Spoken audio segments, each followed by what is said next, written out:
السلام عليكم ورحمة الله.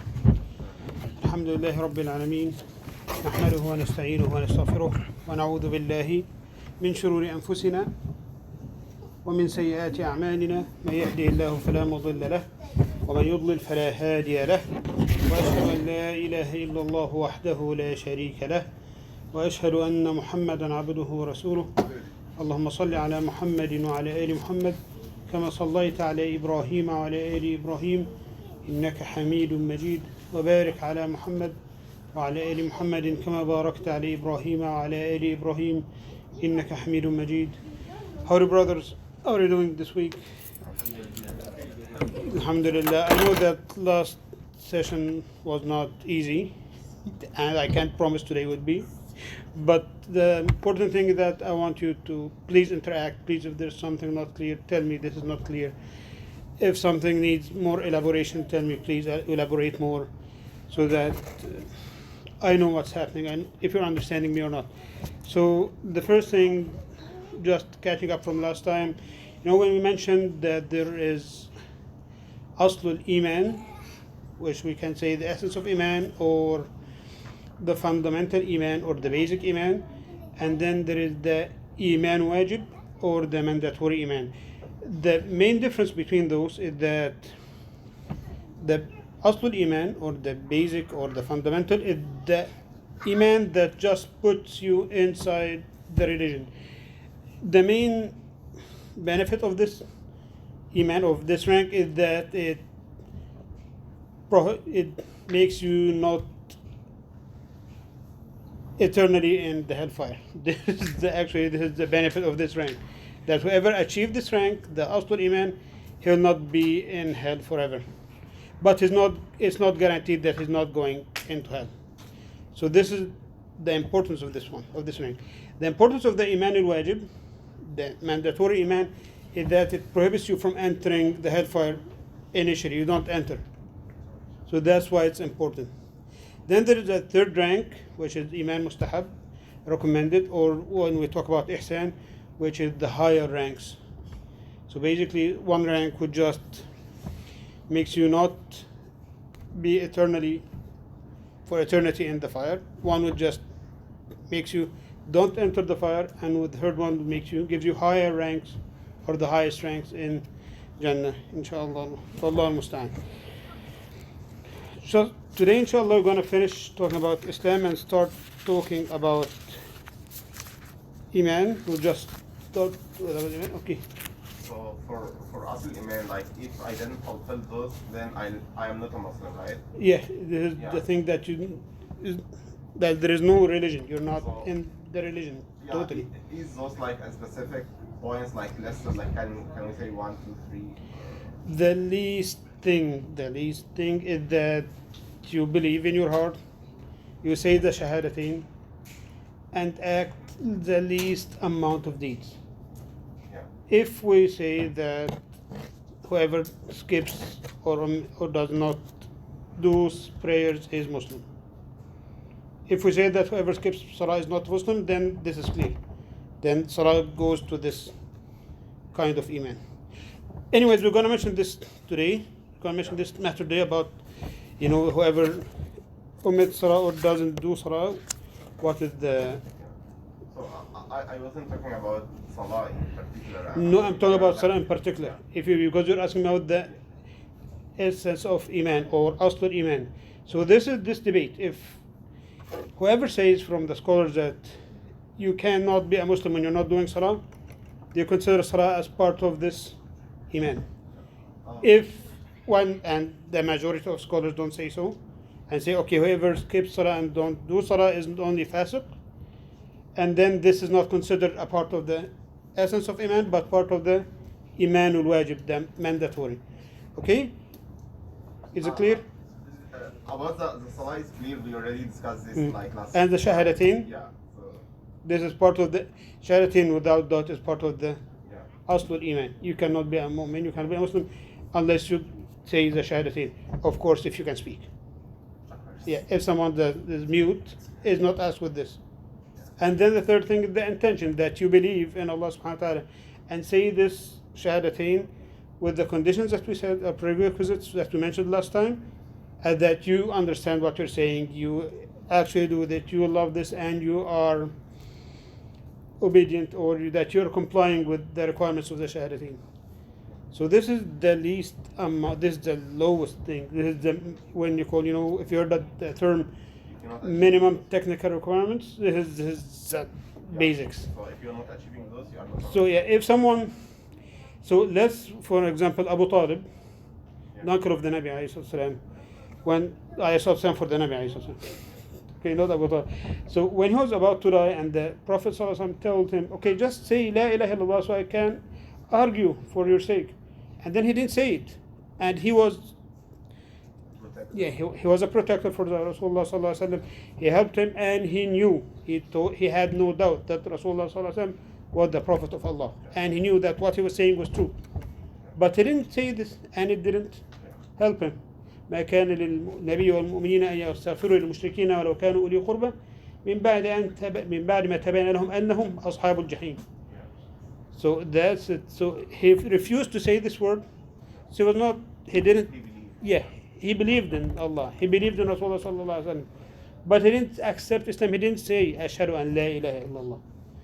And he knew this, and he was just afraid of shame. Yeah. What would people say? So it's critical.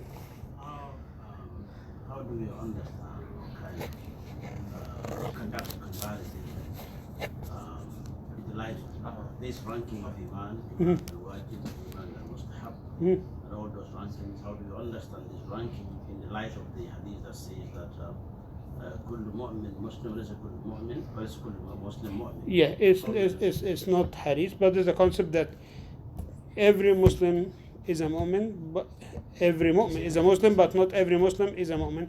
Meaning to say, because the rank of Islam, you're still a Muslim if you don't do all the obligatory things, or if you're doing some sins. This doesn't put you out of Islam. There is a Muslim who is committing adultery. There is a Muslim who is drinking alcohol. There is a Muslim who is keeping Saum. There is a Muslim who is bad to his parents. There is a Muslim who is a thief. It can happen.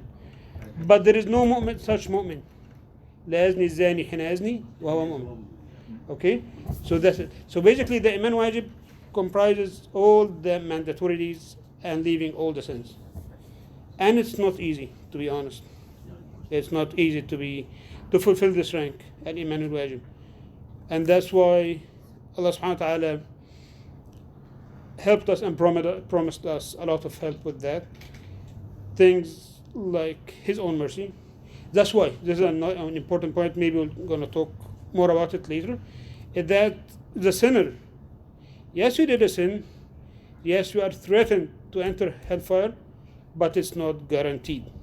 There are things that might stop you or prevent you from entering the hellfire. You're under the threat, but it's not guaranteed that you enter. Why? Because there are a lot of things. There is this intercession, either from Rasulullah sallallahu alaihi wasallam, or the mu'minun, or the malaika, or other, that's basically. And then there is just Allah's mercy, subhanahu wa ta'ala. And then there is sometimes you do some sins and you get your punishment in dunya. Just you drank some alcohol, and then we were crossing the road and a car just ran over you, and you were admitted to the hospital for Allahu Alam how long. This might balance it, it might outweigh it. So this is, I think, so the end, this is a type of, calculations that you cannot do. This, at the end, this, Allah subhanahu wa ta'ala knows every single deed, every single niyyah, every single pain. Even, if you get with a needle, I don't feel the pain as you do. You don't as your brother. So everyone, all of this would be balanced perfectly by Allah subhanahu wa ta'ala, because He is Al-Hakimu, Al-Alimu, Sari'u Al-Hisab. So those are our attributes of Allah subhanahu wa ta'ala, and those will work together. Those attributes work together. So Allah subhanahu wa ta'ala you will not lose any single good deed, and no thing will be lost when Allah subhanahu wa ta'ala is holding you accountable. every pain, every sadness, every hardship, everything will be in this account. So I hope this is clear now. Okay, so let's continue. Something also related with this, what scholars call ahadith al-wa'd wal-wa'id, the hadith or text for promise and threats. Meaning to say, some hadith came that, like we said, man qala la ilaha illallah dakhala al-jannah, or man salla al-bardayn dakhala al-jannah, whoever prays the bardayn, or when basically dhuhr and asr, will be admitted to Jannah. And then hadith like لا يدخل الجنة قاطع, whoever severs his tie with his relatives will not be admitted to Jannah. لا يدخل الجنة نمام, the one who just transfers the talk, will not be admitted to Jannah. So how do we how do these hadiths comply with each other? How do we understand them?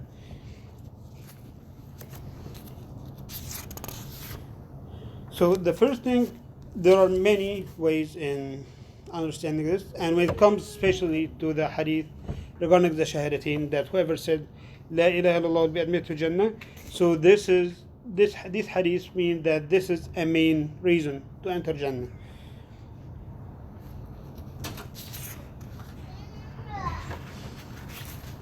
So this reason that whether it's saying the shahadatain or doing this deed, to get this promise fulfilled, you need to have all these prerequisites achieved, and the contraindications are absent. There is nothing that prevents you from having this virtue or having this result from this reason. So this is the thing. So basically, when we talked last time about these prerequisites, this is what makes these shahadatain effective to the extent. And when you do some kinds of sins, it's actually affecting those prerequisites. So that's why, for example, Wahb ibn Munabbih was asked, isn't testifying that there is no God but Allah the key for paradise? ليست لا إله إلا الله مفتاح الجنة. So he said, yes, better. But there is no key without teeth. Each key has its teeth.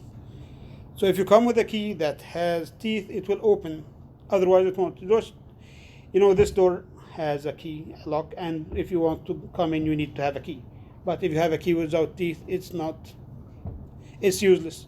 Similarly, the shahada is the key for paradise. But if you're not doing the right deeds, you don't have the teeth for the key.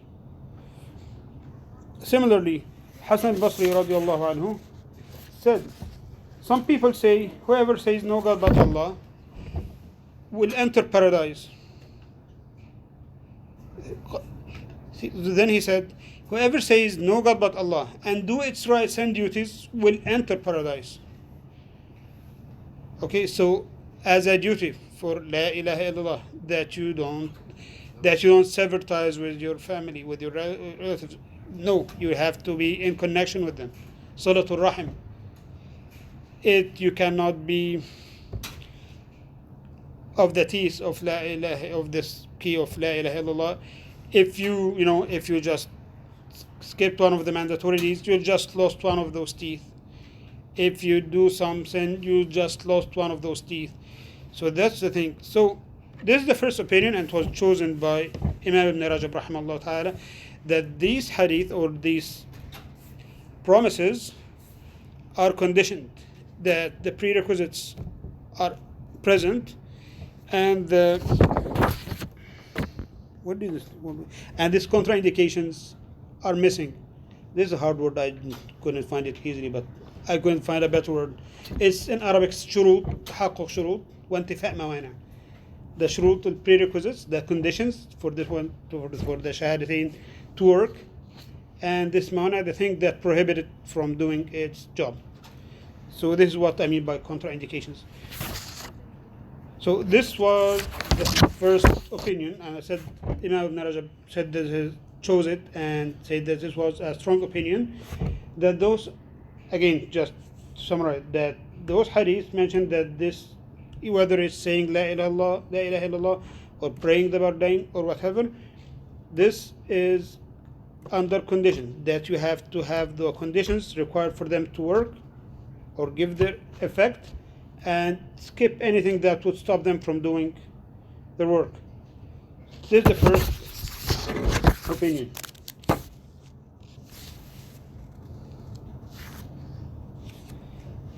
Other scholars have some other opinions, and then just to mention them, say that hadith that mentioned that whoever does whatever will be admitted to paradise. This means after being cleansed of his sins and hellfire or being forgiven. So, man salla al-bardain dakhala al-jannah. Okay, this is a promise that you enter Jannah, but after you get cleaned of your sins or forgiven for your sins. There are hadiths that mention that whoever does that will be prohibited from the hellfire. Like we said, لا يدخل الجنة قاطع. Sorry, من قال لا إله إلا الله مخلصا حرمه الله على النار. Think that will be prohibited on hellfire.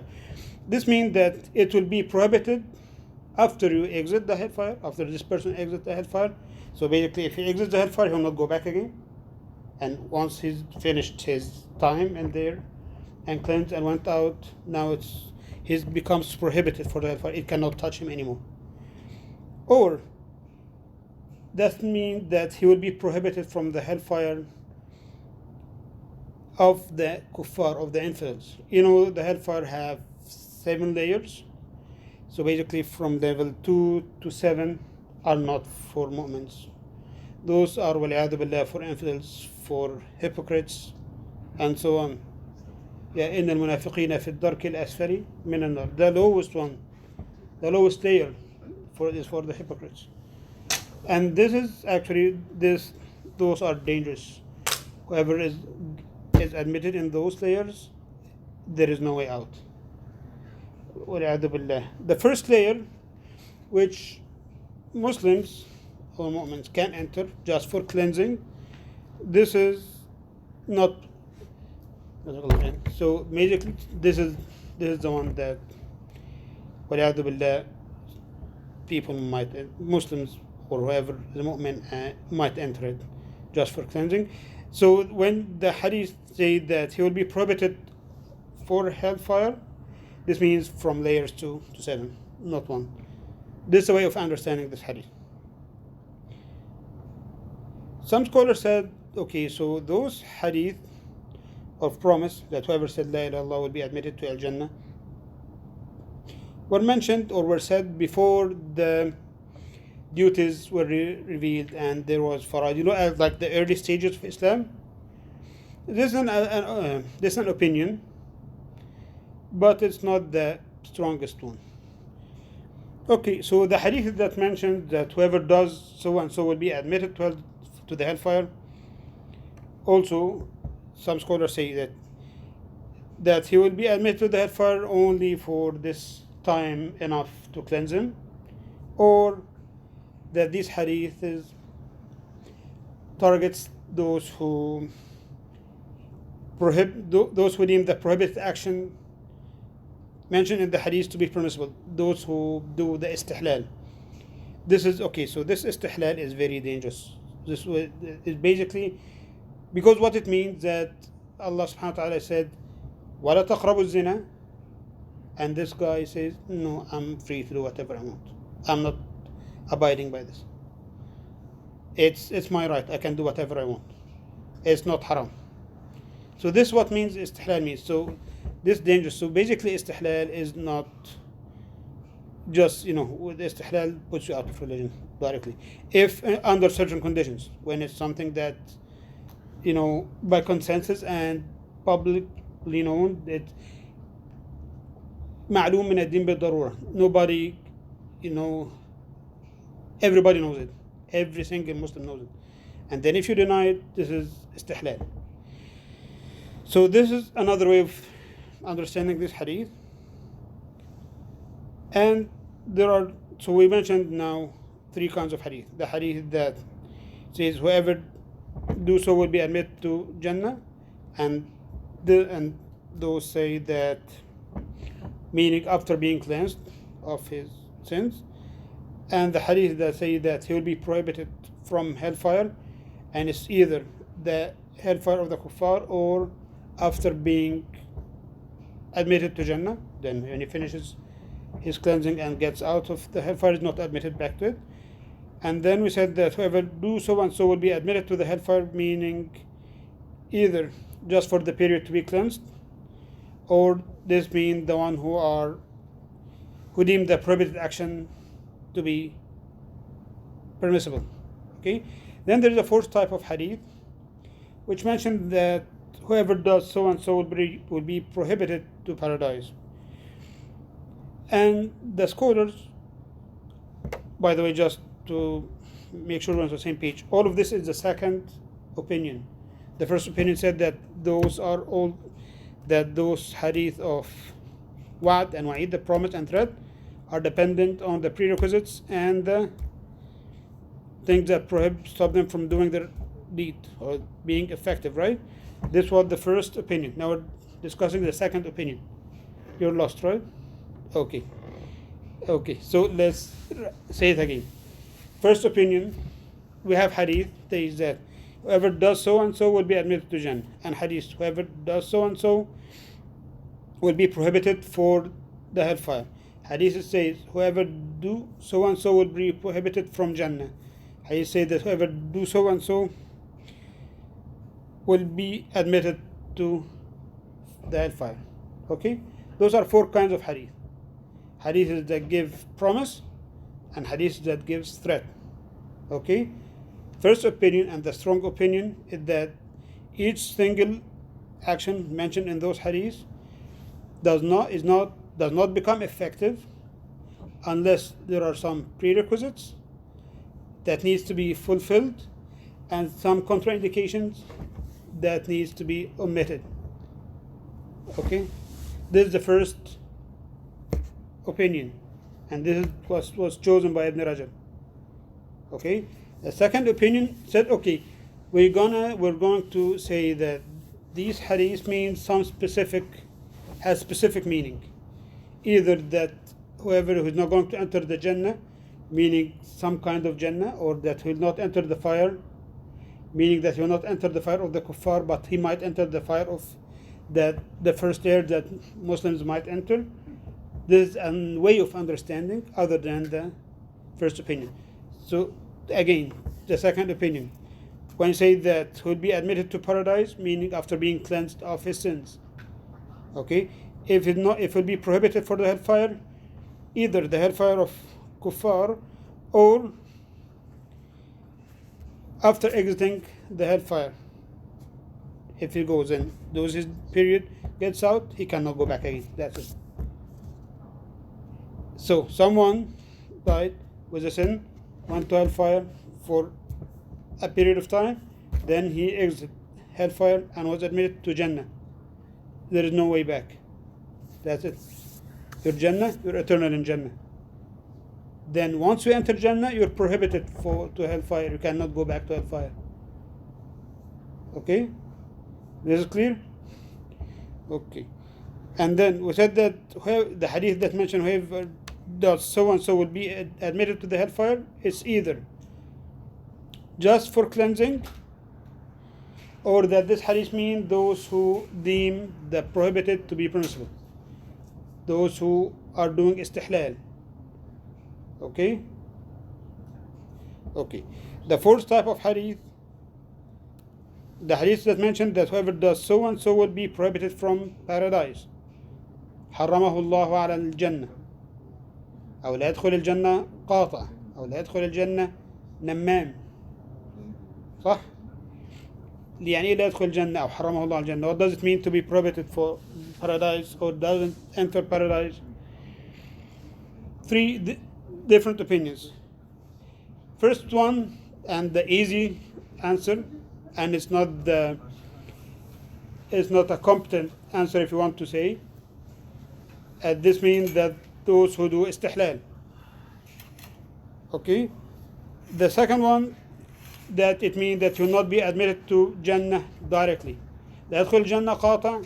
He will not be admitted directly to Jannah. No, he will be punished first, then be admitted to Jannah. The third way of understanding this hadith is that there are a lot of jinan, there's a lot of paradise, remember the hadith of Haritha وحكى أهبلتي جنة واحدة إنها جنان. It's a lot of Jannah, a lot of paradise, a lot of places in Jannah. So it might be prohibited from some of those places. Okay, I hope this is more clear now.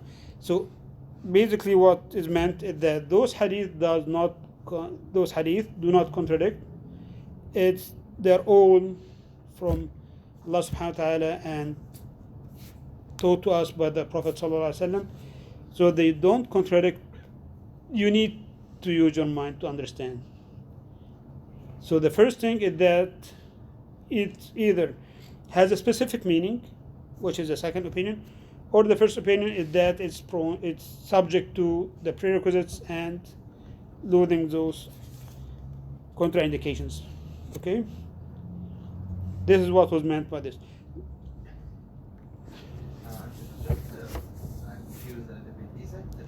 Is that opinion comes from other supportive, maybe hadiths or maybe from Quran somehow, or just trying to find mentally Yeah. working? Yeah. So let's go a little bit in there. We know that as we said, that La ilaha illallah is Miftah al-Jannah. So someone basically said La ilaha illallah and did good deeds. So that's Allah promise and what Allah told that he will end in Jannah. He might get punished before that. So when a hadith tell you that whoever does so and so will enter Jannah, it's implied that if he doesn't have a reason to be punished first. It makes sense, right? Yeah. So this is the thing. And when we say that it will be prohibited from hellfire, that he will not be tortured in the hellfire. Also, you did this thing that prohibits you from being tortured, but this person did another thing that causes him to get tortured. So which one? You have to take both hadith, right? Like someone who is very good to his parents and very bad to his neighbors. Okay? So he did something very good and something very bad. So what is the result? He will get the he'll get the prize for being good to his parents, and then he is subject to this punishment for being bad to his neighbors. Okay? So this is, again, as I mentioned before, you cannot say that this person is going to hellfire. No, you cannot. Even if he did whatever he did, he's in danger. He's really in danger. But you cannot guarantee it. You never know. Yeah, we will never know, but we always know that our Yeah. Yeah. So basically, this is without any. So this is when you're just left to your deeds, this balance. But there are things that you don't consider or you don't know what will happen. You don't know if you'll get intercession or not. Are you getting shafa'a or not? You don't know that. You don't know if you are subject just to Allah's mercy without any reason. You don't know that. Right? So you don't know if someone behind your back talked bad about you, and on that day you just get some of his hasanat. You don't know. Right? So all those work together at the end. And this is what it means that these hadith are subject to the prerequisites and avoiding the contraindications. Meaning to say that, okay, you're promised to do that as long as nothing prohibits you. If nothing prohibits you, you're getting this reward. Okay? The thing that made some scholars say this hadith targets those who do istihlal is that because, okay, so basically istihlal is that something that is well known that Allah subhanahu wa ta'ala said or prohibited, and this guy says no, it's not haram. Oh, it's good. This is mentioned in Quran. Here, read and or listen. This is what is mentioned clearly in the Quran. Yes, it's it, but I don't believe that.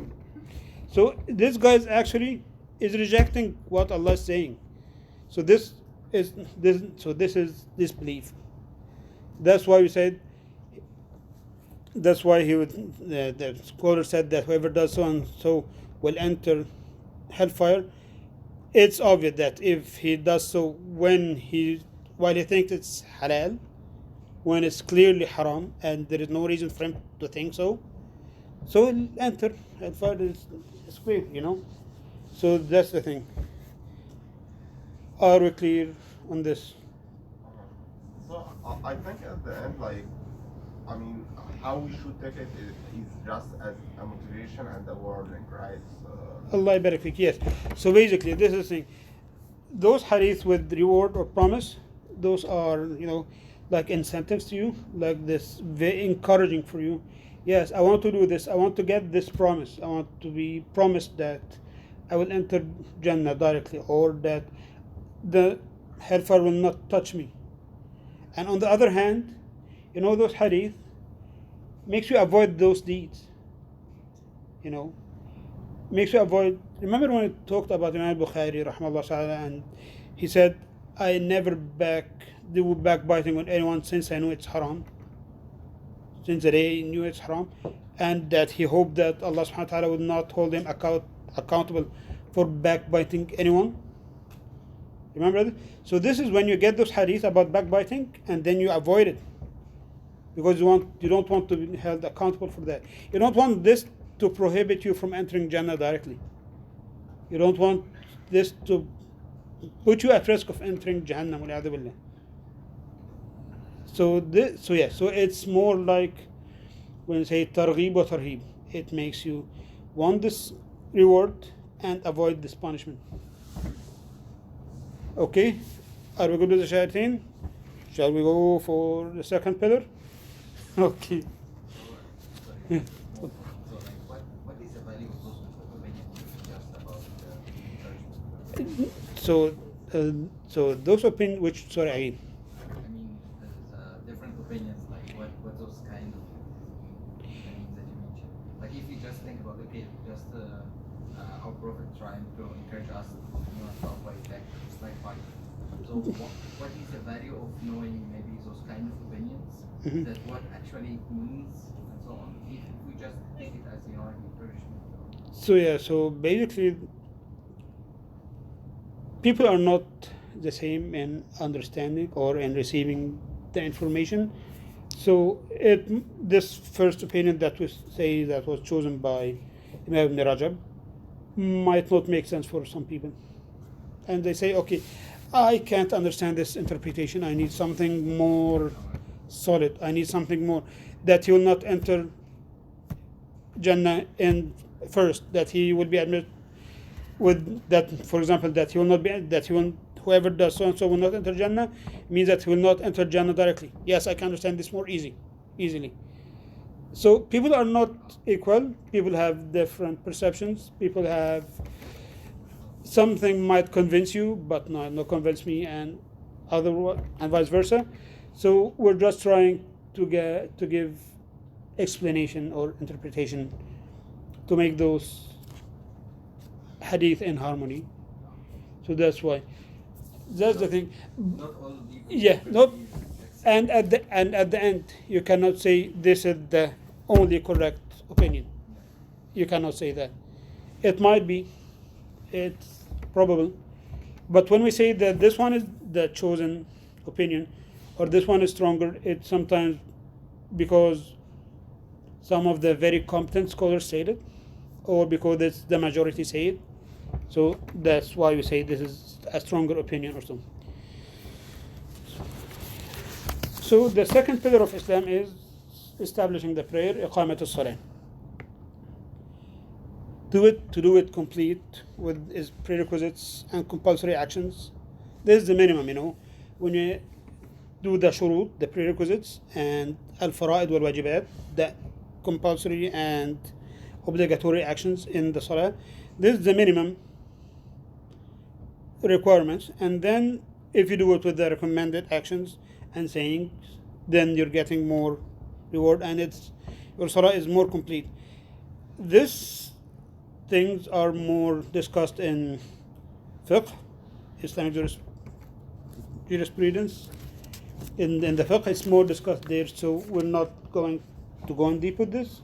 If there is another majlis for fiqh, we will discuss it inshallah in there. But the importance of establishing the prayer is the hadith is clarified by the hadith narrated by Imam al-Tirmidhi rahimahullah ta'ala, and reported by Abu Hurairah radiallahu anhu, that the Messenger of Allah sallallahu alaihi wasallam said, the first of man's deed for which he will be called to account on the day of resurrection will be salah. If it's found to be good, he will be safe and successful.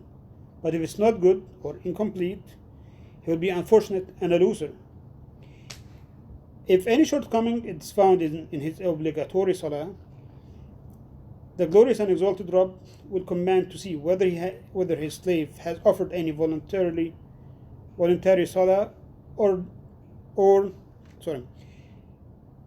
subhanahu wa ta'ala will order to see whether his slave has offered any voluntary salah, nawafil, so that the obligatory salat may be made up or completed by this nawafil. Then the rest of his action will be treated in the same manner. So this is the first thing you are held accountable for, the salah. And if it's good, everything will go on good. If it's bad, if it's incomplete, then this is when the person becomes unfortunate and a loser. So this hadith is narrated by Imam al-Tirmidhi, who said it's a good or fair hadith. Just a small footnote here. So you know that the acceptable hadith are either authentic or good or fair. It's the same thing. So the first type is the hadith as-sahih, and this is the highest rank of This is the high rank of the acceptable hadith. And then there is a rank that it's lower, but it's still acceptable, which is called the Hasan. Okay? Inshallah ta'ala, we'll try to fit in one majlis just to go over this hadith, the types of hadith and what's acceptable, what's not acceptable, what makes hadith authentic, what makes it inauthentic. We'll try to fit this majlis sometime, inshallah. How long have been? So it's 40 minutes now, so maybe let's finish salah and conclude for the day. Alaykum salam. And also praying is the best deed. The best of the deeds is praying. As in the hadith narrated by Bukhari and Muslim, that Ibn Mas'ud reported, I asked the Messenger of Allah sallallahu alaihi wasallam, which act is the best? He sallallahu alaihi wasallam said, prayers at their fixed times, as-salatu ala waqtiha. So he asked, what's next? Thumma ay? So the Prophet sallallahu alaihi wasallam said, being dutiful to your parents. So Abdullah ibn Mas'ud asked, what's next? The Prophet sallallahu alaihi wasallam said, jihad, or striving in the way of Allah. This is the second pillar. Do you want to complete for maybe 5-10 minutes, or shall we conclude? What do you say? Complete? No. Okay, so this is briefly the second pillar. The third pillar is giving zakah. And it was mentioned along with establishing the prayers many times, 26 times in Quran alone. As in Surah Al-Baqarah, وَأَقِيمُوا الصَّلَاةَ وَآتُوا الزَّكَاةَ. Also the details are discussed in fiqh. Fourth pillar is fasting Ramadan, as in Surah Al-Baqarah, شهر رمضان الذي أنزل فيه القرآن هدى للناس وبينات من الهدى والفرقان فمن شهد منكم الشهر فليصم. The month of Ramadan, in which was revealed the Quran, a guidance for the people and clear proofs of guidance and criterion. So whoever cites the month shall fast it. Fifth pillar is making pilgrimage to the house or Hajj. Surah Al-Imran وَلِلَّهِ عَلَى النَّاسِ حِجُّ الْبَيْتِ مَنِ اسْتَطَاعَ إِلَيْهِ سَبِيلًا.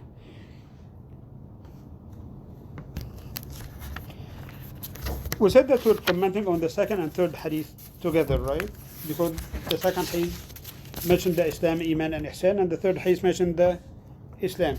So what we wanted to say about the third hadith is that the Prophet ﷺ illustrates the reality of Islam using this analogy to a building. You know, the foundation or supports or columns of this building are the 5 pillars of Islam. So if you lose these 5 pillars, there is no building. Okay, and all the rest of the obligatory actions are like the completion or the details of this building. You know, just to imagine, so this hadith is not a pass that you omit the other obligations or obligatory deeds, because you just imagine if you have a house that you put the slab and then you have those 5 pillars and a roof. That's it. You don't have doors, you don't have windows, you don't have walls, you don't have anything. This is incomplete. Yeah. I do have a question about